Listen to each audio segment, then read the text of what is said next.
Well, greetings. I hope I find all of you well. Thanks for your patience as we get started today. And welcome to episode number 78 of our Light Bulb Moments Financial Roundtable, where we hope that you will have some light bulb moments today. Remember, money is not the most important thing in life, but it is like oxygen on the gotta have it scale. So I'm Tom Kuhn from Qnity. We're here to help you create a clearer path towards prosperity. To move from complexity, overwhelm, and confusion to great prosperity for you using new rules, which is simple, visual, and actionable. And remember to prosper manage your ATM, your attention, time, and money. And it's not lost on us that your time is precious. So thanks for joining us today. Past recordings are on YouTube of these episodes. I have a feeling that this is going to be a viewed recording because we're going to have a very special session today with a call to action. We have merged our school and salon roundtables, which is awesome. It is one ecosystem, so we might as well collaborate with each other. Our last guest, which was 2 weeks ago, was Shane Price. He's CEO and founder of Green Circle, based in Toronto. Great session with Shane. We learned a little bit about him, his business, sustainability, and we will get to see Shane at the Phil. One of the things that I'm just going to jump right in here. There's a question that we've been trying to answer using objective data. And that is, how does a career in pro beauty stand from an earnings standpoint? We're going to unpack that question today. And if you were to Google average earnings for a hairstylist, cosmetologist, this is what is reported by the government, $27,380. But there's a gap here. This may be an aggregate average, but this does not tell the entire story. And unfortunately, this is what many people see when they think of professional beauty as a career, which in certain cases have people just instantly discount it as and pigeonhole it as a career that you cannot make a really good living and have quality of life. So this week's guest, we're going to have Megan Jasper join us. And Megan has been part of this journey that we've been taking. And so Megan's been an active member of our Brain Trust. We're going to get to her in a few minutes here. But let me get to a couple other things here before we get to light bulb moments today. If you haven't registered for the Phil, we certainly hope to see you there. We are inviting members of our Brain Trust. We're going to be honoring and we're going to be celebrating light bulb moments, including awarding at least one golden light bulb. All right. We're also going to go through the 5 gaps in the business that we think can be narrowed towards greater prosperity for you. And we have 5 gap guides. Each of them are diligently preparing for their time with you in some very interactive workshops, including use of existing Qnity tools as well as some new ones. Also, we have a special workshop in the morning of the Phil that is the theme of the gap and the gain. Participants will actually get a copy of this book in advance if pragmatic for you. And we also will be celebrating Impact Awards, the first year of Impact Awards. So anyway, if you've not registered for the Phil, as well as the Sunday night fundraiser for Beauty Changes Lives, please be sure to join us because you will have a light bulb weekend and more. All right. It's also an opportunity to fill your bucket.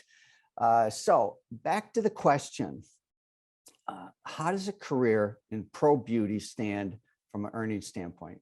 Where does it fit? And so there's this number, $27,380. And the Bureau of Labor Statistics obviously has accurate data that they share, but again, it doesn't tell the full story. So there's been several discussions about need for data and all of that. And ultimately, what we've decided is to conduct a study to take a fresh look at earnings in pro beauty with certain parameters that we'll get to. So how did this all start, where it's going, getting involved?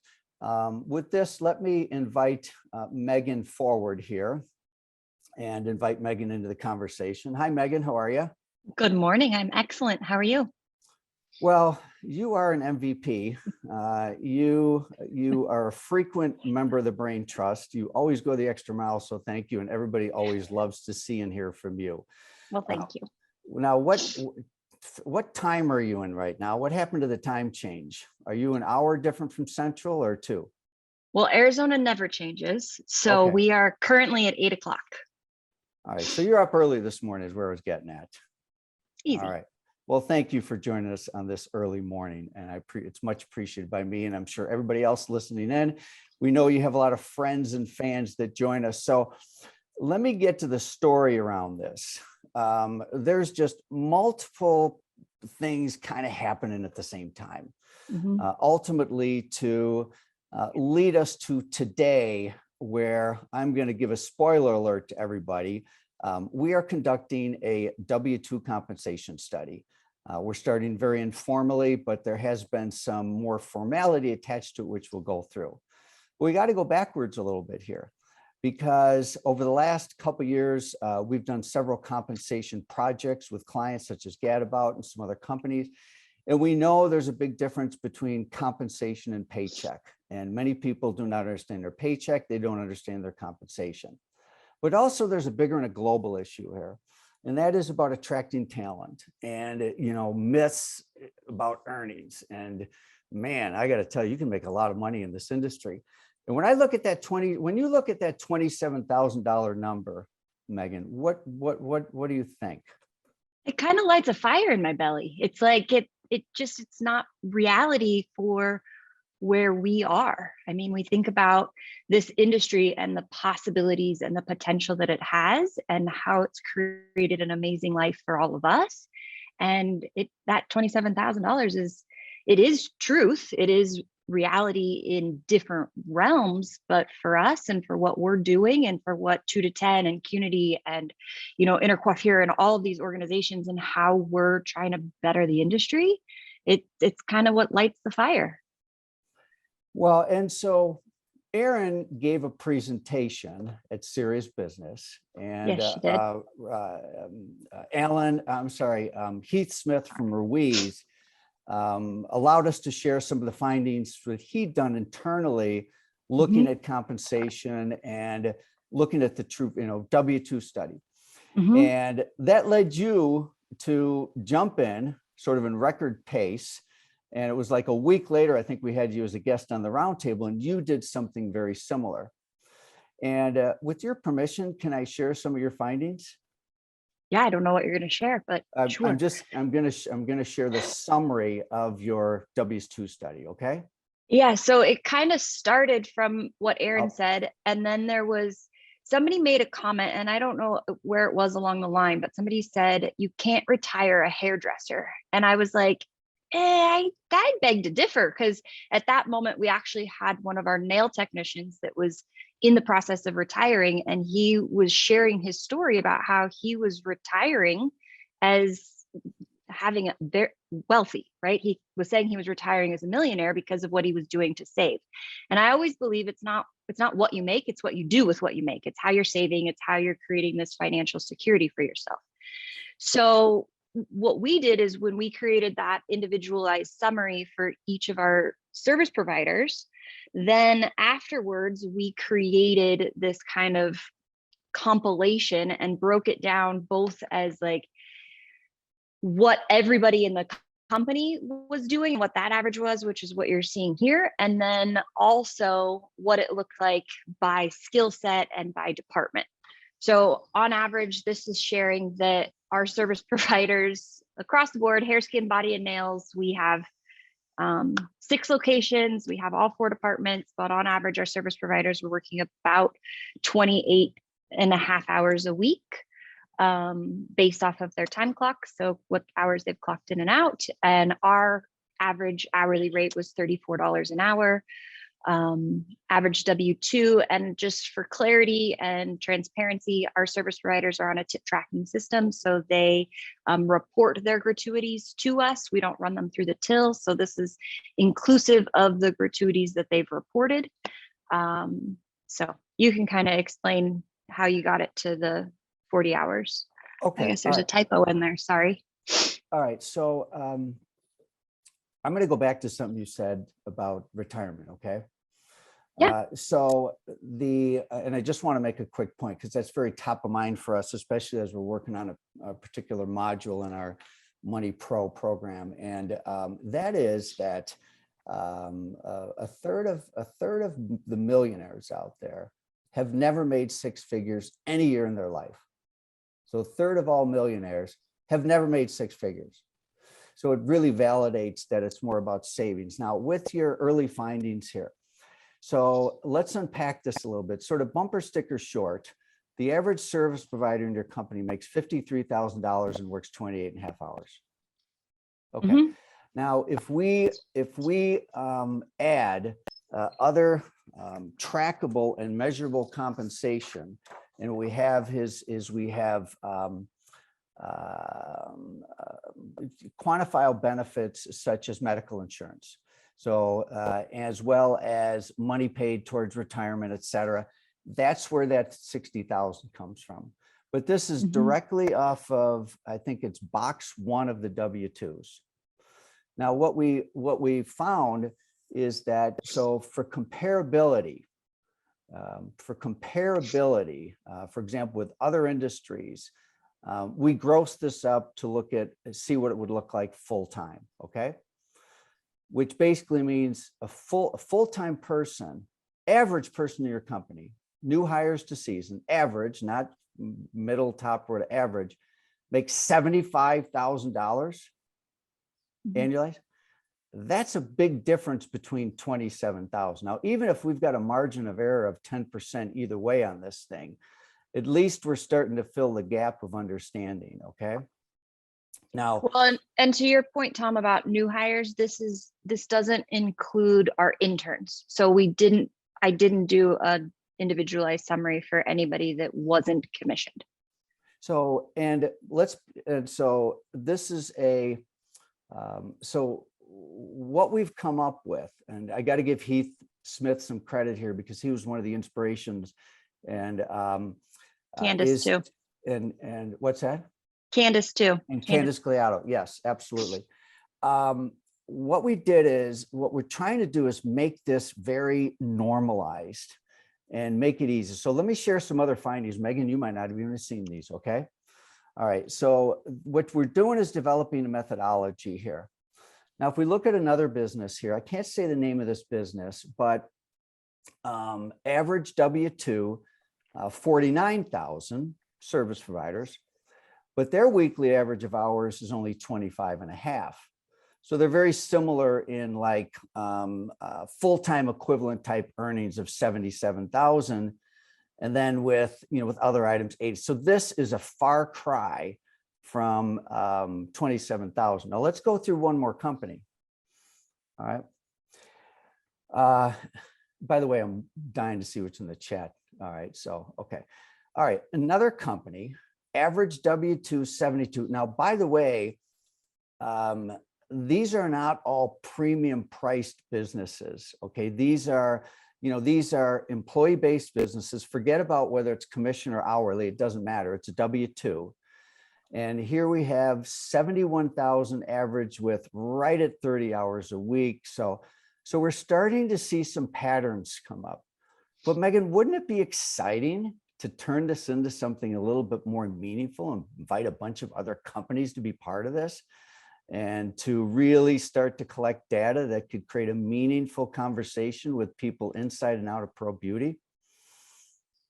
Absolutely. Well, and I think it's also that average number that we need to be able to tell our story even better about why you work for a commission-based salon. I mean, that total gross pay with other compensation, that's not working an extra hour to do your own laundry or to do whatever it is. And when you mean why it's beneficial to work in a commission salon or an employee-based salon? I'm sorry, employee-based salon. Okay. All right. Sorry. I had to please continue. Thank you. Pardon the interruption.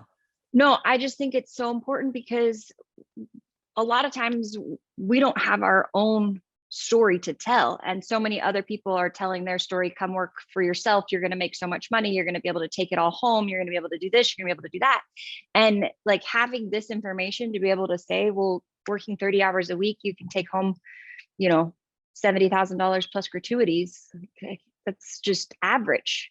Now you want to be a hustler and you want to make even more. Like, and then you don't have to work an extra minute of the day. You get to do hair, do what you love, and go home. I want to bring up another slide here, and I wanted to make sure it was next in the sequence, which is why I went off. So I'm going to pull something else here. Now, this is a, let me do this right here. Okay. So this is a client of ours. Her name is Susan Pilati, and she has long advocated and showed her team comparable earnings for other industries. Realtor 48 to 60,000, lawyer 76,000, plumber 56. So she has a combination of annual compensation. This is great. And I can't necessarily confirm with all of you today whether this is full-time or not. But if you look at the average hourly rate, then I think it allows a little bit of normalcy. So for example, you know, what do we got? Engineer 71,000. Wow, you know, I mean, we're starting to approach.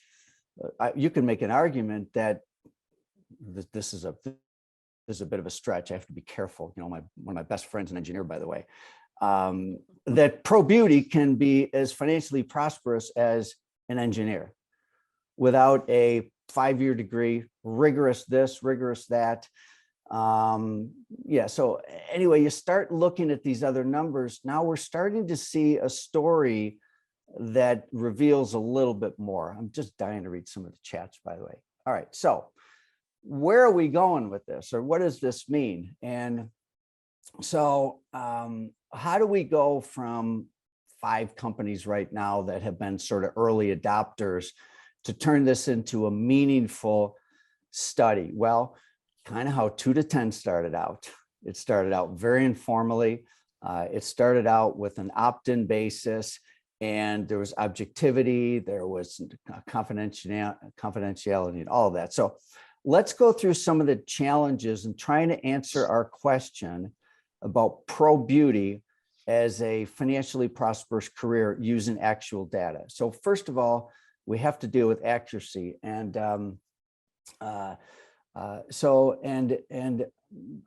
Megan, just for you, I know that I drafted you on this, and if at any point that you need to opt out because you had other stuff going on, certainly we hope you'll join us the whole call.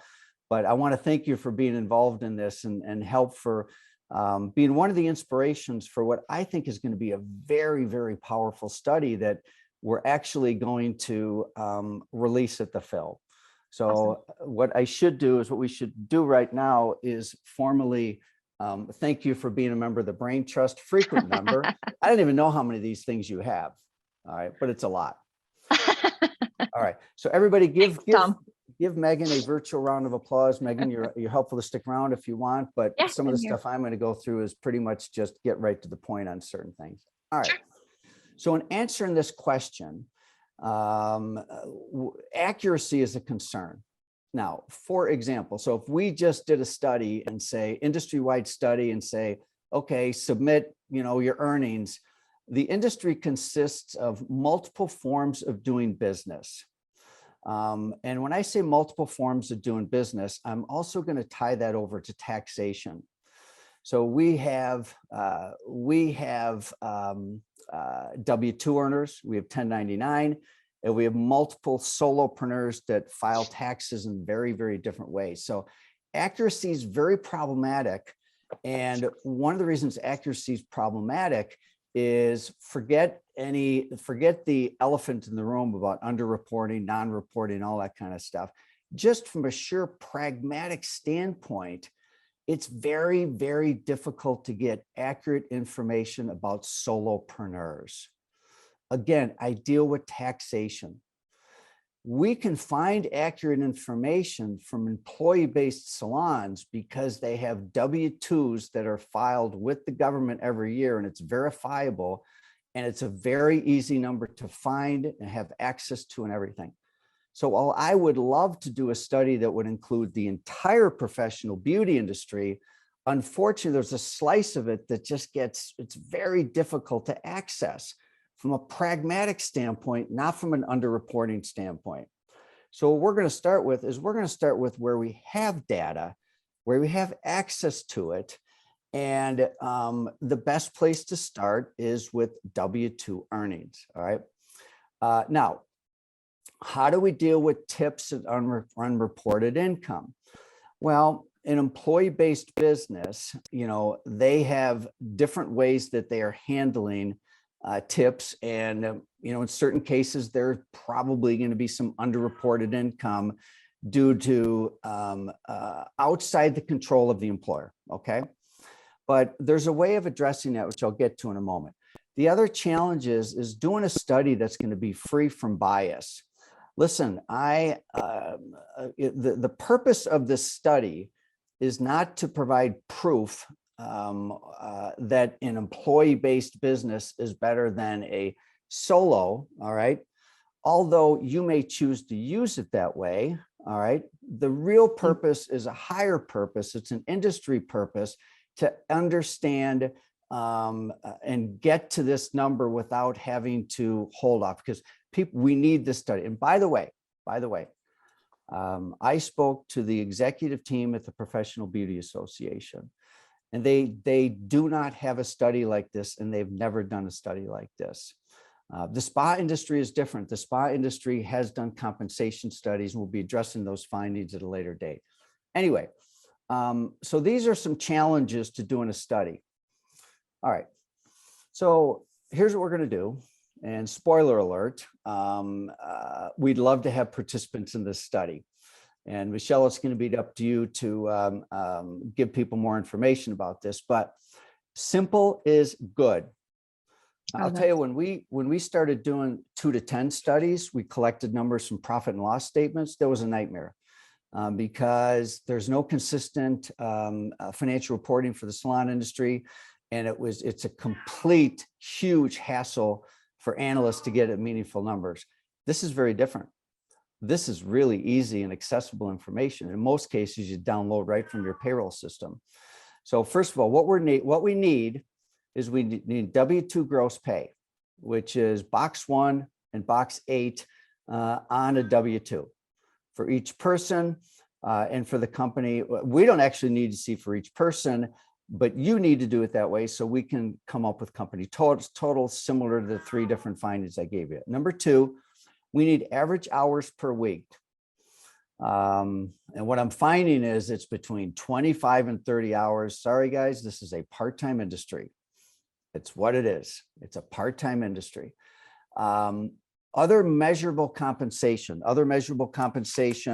for example, it's employee contributions of medical insurance, employer contributions of medical insurance, benefits, et cetera, but measurable things as opposed to an estimate that this is what education is worth a year, whatever. We want measurable compensation. We want to know what department, and levels are great. That's kind of a bonus, but ultimately we want to just break this down between departments, and then length of service.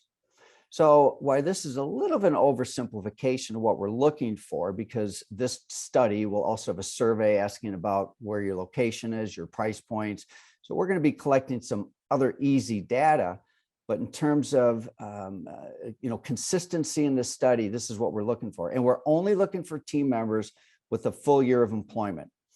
So what we're able to do is we're able to take a snapshot for multiple companies and say, okay, given this study, X number of companies, and I'll talk about goals and all that in a little bit, this is what we found for employees that were there for a full length of service. And is anybody excited about this, by the way? Because I'm super excited to really dig deep into this. Okay, now here is a W-2.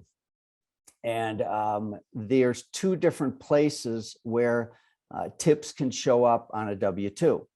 First of all, it could show up nowhere if it's not being reported, or it can show up in line 1 or line 8. We're going to combine then. This study is not an audit of employer-based businesses about whether they're compliant or their employees are compliant with tip reporting. This is just trying to find a meaningful number and ideally with tips. Okay, so we're looking for lines 1 and 8 combined. And here's an example. So we have an example of a W-2. This is actually non-beauty industry related. Somebody who worked in a restaurant, but if you can see here in this first column, wages, tips, and other compensation. Right. So this is right off W-2s that employers can do reports from. All right. So here's how we're going to go forward with this. We are going to be gathering data between April 4th and April 23rd. After that, we will be doing some analysis between April 23rd and the fill. We will be releasing our findings at the fill of the study on Monday morning, May 16th. Okay. And we have asked for certain people to help us in this. Jody Ohama is she's actually in advanced leadership training at a Canadian with Canadian program, and she's also a Qnity coach. So she is going to help with some of the analysis, reaching out to people, make sure they send the information, more of a communication hub. Who's eligible? You know, we want to make sure that there's a mix of businesses by geography. For example, prices in Tucson are different than New York or Topeka, Kansas. By market focus, you know, high end and low end. We are not looking at this point, we're going to exclude value priced and franchise businesses, at least for now. Obviously, it's a big segment of the industry, but that's its own study. We are looking for salons and day spas, not destination spas. We don't care what kind of compensation, whether it's commission, hourly, or hybrid. We want to make sure it's diverse by brand. And so we're looking for a wide representation of businesses that are part of this. Target number of customers and headcounts. Okay. It shouldn't say customers, it should say participants. We just have this number of like 50, starting out with like 50 businesses. All right, that's going to start to give us some meaningful information. And then now we're going to have headcounts that's going to be in the thousands. Now, our priority is going to be to Qnity clients, those that will be join us at the fill, and then we'll see how many we can accommodate in this study. Objectivity is hugely important in this. And so we have asked for some third parties to help us with this. And then non-disclosure is essential, and understand that this is very similar to studies we did with 2 to 10, where no business will see another business's individual findings. They will just see their data, which they already have, and then the aggregate findings of everybody else. So there is confidentiality and non-disclosure. All right. So Megan, I see you're still with us. I don't know if you have any comments about this. And then Michelle, perhaps you can kind of jump in on this in a moment too. So Megan, any comments about this? I just think it's going to be so exciting for recruitment. It's just awesome. Yeah. Michelle, any comments? Michelle's been part of a team as we've been putting this thing together. So good morning, everyone. It's so great to see all of you on the call. Contact me if you are interested in participating. Jody and I will be working with everyone to gain all of the information, and then we'll be working on analysis with Tom, and it's going to be amazing to have the study released at the fill. Joe, good morning. I'll call you Joseph because he's the one guy that calls me Thomas. He asked the question of reporting wages of just technicians. We are recording wages of just technicians. Obviously, we want to know about all this other stuff, but Marcia, you should participate. That's great news. We want to start with a slice, and we want to start with just service providers. Thanks, great question. I think this is the beginning of more studies, guys, you know, and all right, so let me go through what else might be meaningful or what other questions might come up. I'm trying to see what questions. So let me know what you think. This is US only. And yeah, let's see if we get anything else in the chat here. And then Michelle, you provided some information. So what I'd like for everybody to do is to watch for further communication on this, but don't wait. If you're interested in this being part of this, like Marcia, let us know, okay? All right. So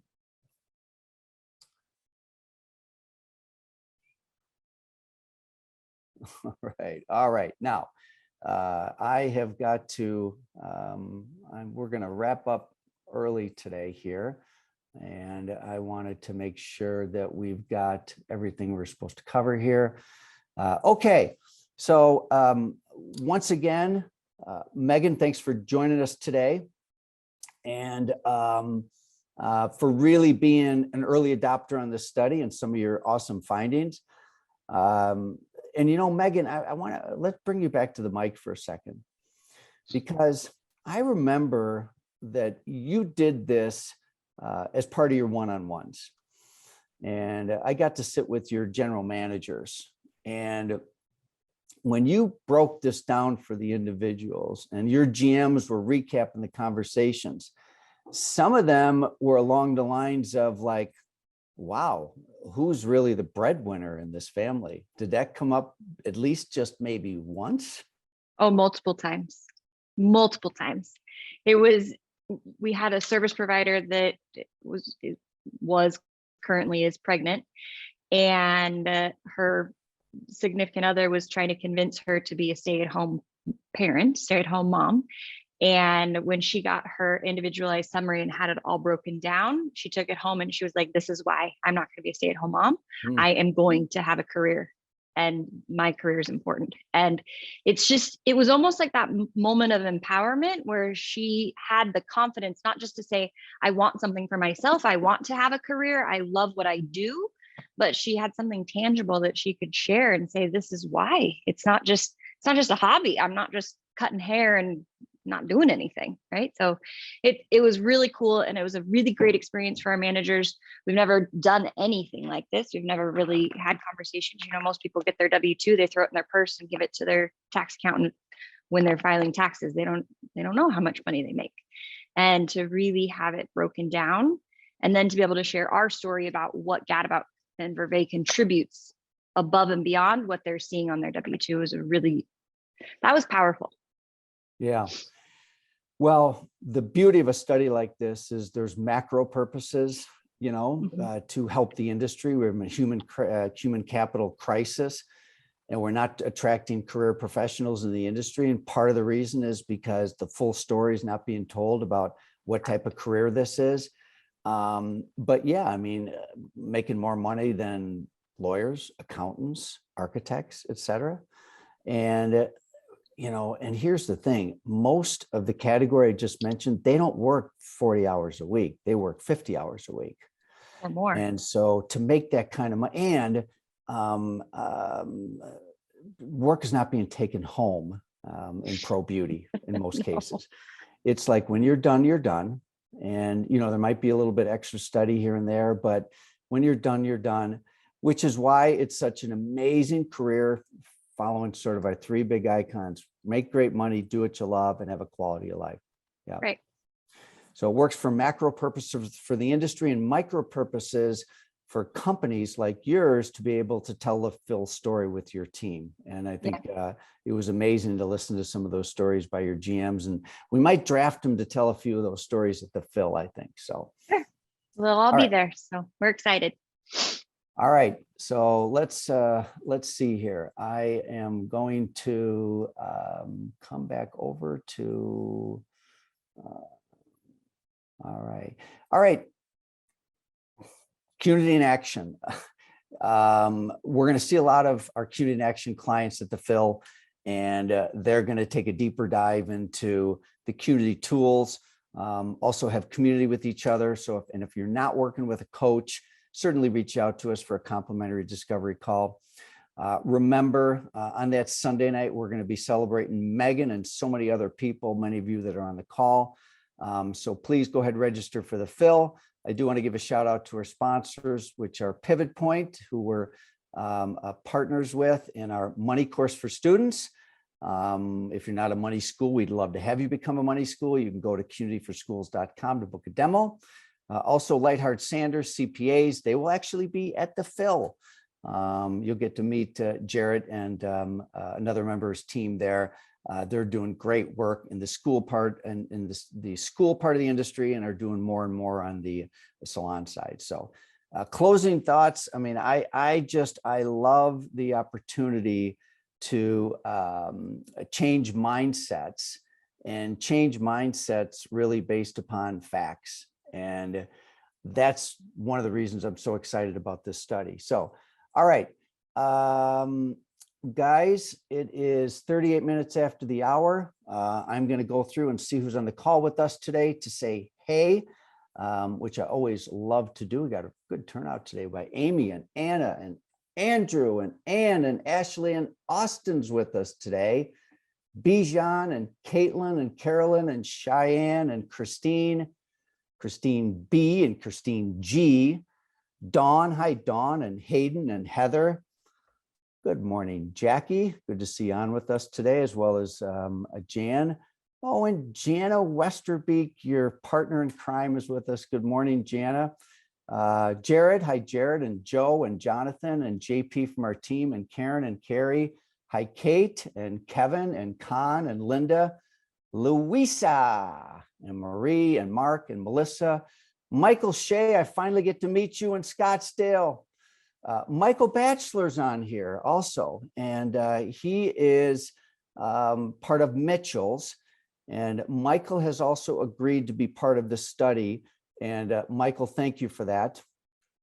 We have Natalie, Philip, Roberto. Hello, Roberto. How are you? And Roderick. Hey, Roderick, and Sam and Sheila, Susan, Tanya, Terry, and Vanessa. So as usual, we have a great group today. So thanks for joining us today, guys.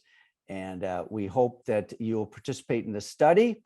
And we will see you less than 50 days from now at the Phil. So, all right, everybody, thanks for joining us. We'll see you soon.